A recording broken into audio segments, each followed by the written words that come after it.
दोस्तों नमस्कार, स्वागत है आप सभी का आपके अपने यूट्यूब चैनल में। दोस्तों आज के जो वीडियो है काफ़ी इंपॉर्टेंट वीडियो है।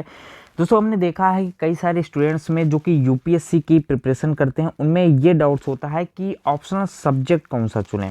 तो जो ऑप्शनल सब्जेक्ट होता है यूपीएससी में वो काफ़ी इंपॉर्टेंट रोल प्ले करता है यूपीएससी एग्ज़ाम को क्लियर करने में, और काफ़ी हद तक जो है ऑप्शनल सब्जेक्ट पे ही डिपेंड करता है यूपीएससी एग्ज़ाम। यदि आप आईएएस या फिर आईपीएस बनना चाहते हैं तो आपको यूपीएससी में जो ऑप्शनल सब्जेक्ट है वो काफ़ी केयरफुली उसको आपको चूज़ करना पड़ेगा ताकि आप यूपीएससी एग्ज़ाम को आसानी से क्लियर कर सकें। कई सारे कैंडिडेट्स जो यूपीएससी में असफल हो जाते हैं वो ऑप्शनल सब्जेक्ट की वजह से ही असफल हो जाते हैं, वो गलत सब्जेक्ट चुन लेते हैं, इसलिए वो यूपीएससी में सफल नहीं हो पाते दोस्तों।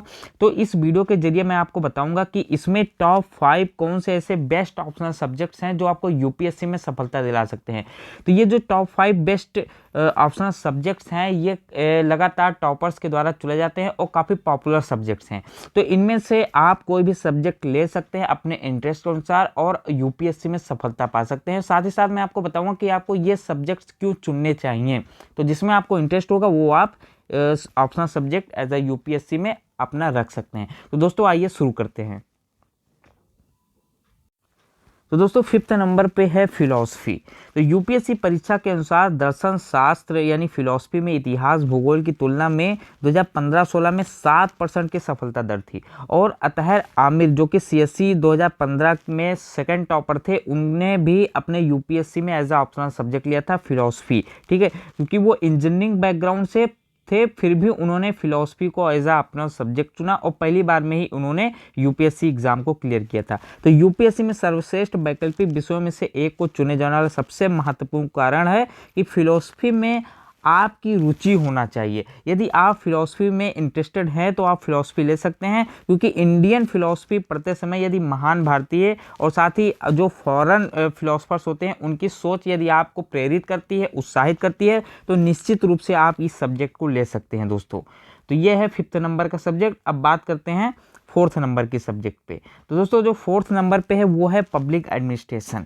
तो देखिए पब्लिक एडमिनिस्ट्रेशन भी काफ़ी टॉपर्स के द्वारा लिया गया है। तो यह एक प्रशासक के रूप में आपके भविष्य की भूमिका लिए अत्यधिक प्रासंगिक है। जो भी आप आईएएस या आईपीएस बनेंगे वहाँ पे आपकी जो भूमिका होगी वहाँ पे पब्लिक एडमिनिस्ट्रेशन ही आपके लिए सब कुछ होगा। तो पेपर फर्स्ट और पेपर सेकंड में जो भारतीय प्रशासन है वहाँ पे आपको ये पब्लिक एडमिनिस्ट्रेशन काफ़ी काम आएगा, मेंस पेपर 2 और पेपर फर्स्ट लिखने में।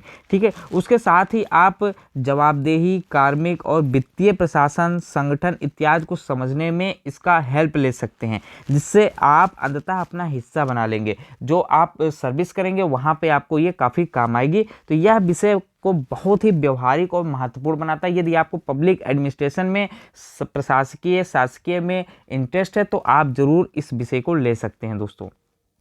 नेक्स्ट बात करते हैं सोशियोलॉजी के। ये 3rd नंबर पे मैंने इसको रखा है। तो 3rd नंबर पे इसलिए रखा है कि सोशियोलॉजी जो है पब्लिक एडमिनिस्ट्रेशन और फिलॉसफी से भी काफ़ी अच्छा माना जाता है। अब देखिए सोशियोलॉजी में हम क्या पढ़ते हैं, सोशल के बारे में, सोशल लाइफ के बारे में पढ़ते हैं। तो यहाँ पे ये जो यूपीएससी मेंस में सबसे अधिक स्कोरिंग और सर्वश्रेष्ठ वैकल्पिक विषयों में से एक माना जाता है इसे। यह यूपीएससी द्वारा प्रस्तुत सबसे आसान विषयों में से एक है। चूँकि यह पारंपरिक रूप से स्टूडेंट्स के बीच एक वैकल्पिक विषय रहा है, इसलिए आपको इस विषय पर मार्गदर्शन के साथ साथ सामग्री भी खूब मिलेगी, क्योंकि यहाँ पे जो मटेरियल्स होते हैं पढ़ने के, स्टडी मटेरियल्स आपको बहुत सारा मिल जाता है, क्योंकि बहुत सारे यूपीएससी एस्पिरेंट्स सोशियोलॉजी को as a optional subject choose सकते हैं। तो आप उन लोगों की रणनीति और अनुभव से लाभान्वित होंगे जिन्होंने इसे अपने वैकल्पिक विषय के रूप में लिया था, क्योंकि बहुत सारे यूपीएससी एस्पिरेंट्स सोशियोलॉजी लेते हैं। तो वहाँ से आपको गाइडेंस मिल सकता है, कई सारे नोट्स मिल सकते हैं, मटेरियल मिल सकते हैं। तो यहाँ पे आपको ज़्यादा मेहनत नहीं करनी पड़ेगी। तो दोस्तों अब बात करते हैं 2nd नंबर की। तो 2nd नंबर पे जो रखा है हमने वो एंथ्रोपोलॉजी रखा है। दोस्तों अभी आपने सुना होगा आईपीएस सफीन हसन के बारे में ज़रूर सुना होगा। आईपीएस सफीन हसन, तो इन्होंने भी एंथ्रोपोलॉजी लिया था और फर्स्ट टाइम में ही इन्होंने अपना जो है यूपीएससी मेंस एग्जाम को क्लियर किया था।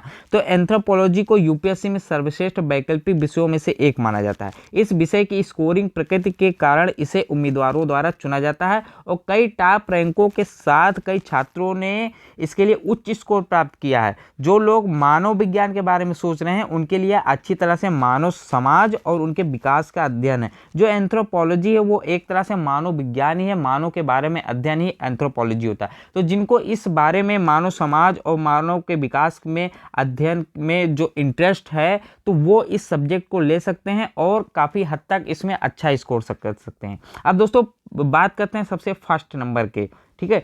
तो जो पॉलिटिकल साइंस है इसको मैंने फर्स्ट नंबर पे रखा है क्योंकि ये जो है काफ़ी स्कोरिंग है और काफ़ी पॉपुलर है। सभी यूपीएससी टॉपर्स में जो भी टॉपर्स हुए हैं पॉलिटिकल साइंस ले करके उसमें काफ़ी पॉपुलर हो गया है। टीना डाबी ने भी इसको एज अ ऑप्शनल सब्जेक्ट लेकर फर्स्ट रैंक लाया था यूपीएससी में। पॉलिटिकल साइंस उसका ऑप्शनल सब्जेक्ट था। तो यूपीएससी में सबसे अधिक स्कोरिंग और सबसे सर्वश्रेष्ठ वैकल्पिक विषयों में से एक रूप में माना जाने के कई कारण है। अब देखिए इसको सर्वश्रेष्ठ माने जाने के कारण जो है हम आपको बताते हैं। यहाँ पे मैंने 2 कारण मेंशन किए हैं, यहाँ पे देख सकते हैं कि इस विषय को आसानी से समझा जा सकता है और इसके लिए जरूरी नहीं कि आपकी जो ग्रेजुएशन में है वो राजनीति विज्ञान रहा हो। आप इंजीनियरिंग बैकग्राउंड से हो सकते हैं या फिर मेडिकल साइंस बैकग्राउंड से हो सकते हैं, फिर भी आप इस सब्जेक्ट को ले सकते हैं और आसानी से इसको समझ में भी आएगा क्योंकि ये एक व्यवहारिक विषय होता है। दूसरा इसका कारण है कि उन लोगों के लिए जिनका लिखना एक स्वभाव है, जिनको लिखना बहुत अच्छा लगता है, राइटिंग बहुत अच्छी उनकी हॉबी है, उनके लिए यह पॉलिटिकल साइंस काफ़ी हद तक बहुत अच्छा है। यह विषय विशेष रूप से उन्हीं लोगों के लिए जिन्होंने इसे रचनात्मक तरीके से जानने की कोशिश की है, ठीक है। तो बहुत सारे जो प्रश्न हैं लगभग निबंध की तरह होते हैं जहां पर आप अपने रचनात्मक तरीके से अच्छा स्कोर कर सकते हैं। दोस्तों पॉलिटिकल साइंस भी काफ़ी अच्छा स्कोरिंग सब्जेक्ट है और मेरा भी फेवरेट सब्जेक्ट है। तो पॉलिटिकल साइंस लेकर के आप भी यूपीएससी में जो है अपना स्थान बना सकते हैं। यूपीएससी क्लियर करके आप आईएएस या आईपीएस बन सकते हैं। तो दोस्तों आप इन 5 में से जिसमें भी आपका इंटरेस्ट हो आप उस सब्जेक्ट को ले सकते हैं और अपने इंटरेस्ट के अनुसार ही अपने सब्जेक्ट को लीजिएगा क्योंकि यूपीएससी में ऑप्शनल सब्जेक्ट जो है वो 500 नंबर का होता है और यही एक सब्जेक्ट है जो आपको यूपीएससी में फेल भी कर सकता है और टॉप भी बना सकता है। दोस्तों आई होप आपको वीडियो अच्छी लगी हो और वीडियो अच्छी लगी हो तो वीडियो को लाइक कीजिएगा और चैनल को भी सब्सक्राइब कीजिएगा। तो चलिए मिलते हैं नेक्स्ट वीडियो में, तब तक के लिए जय हिंद।